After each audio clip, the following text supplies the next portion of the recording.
Welcome back. We're going to cover part 2 of e-swapping my Toyota pickup truck. We're going to talk about de-icing. ICE stands for internal combustion engine, which is what this truck came with. Don't be too sad though.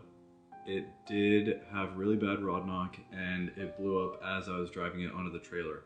I picked this up from a gentleman in Gold Bar, Washington. There is nothing there.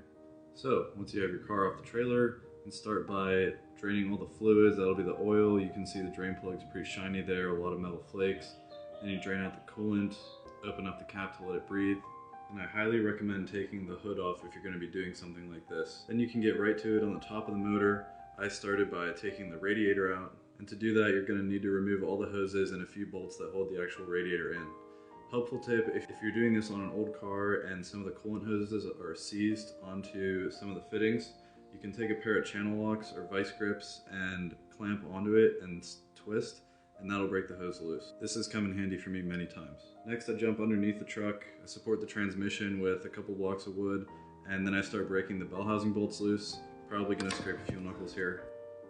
Also, once you get the exhaust manifold off, you can break the engine mounts loose. Next, we're bringing in the engine picker. You might be able to do this with just a car jack, but it'd probably be pretty sketchy. I got this one for $40, although I did find a surprise wasp nest in it on my 45-minute drive home from Tacoma, and it leaks hydraulic fluid like a sieve. I guess I can't complain though, it's pretty cheap.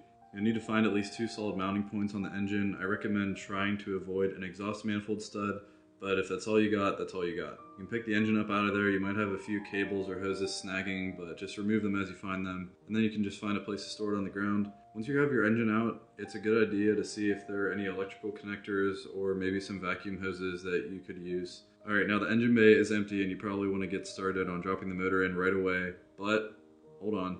It's never going to be easier to clean this. You have access to literally everything. So I just took a bottle of degreaser and sprayed it down a couple times, let it sit overnight, scrubbed away with a paintbrush and some microfiber towels. Also, if you have mismatched panels like me, it'd be a good time to paint them.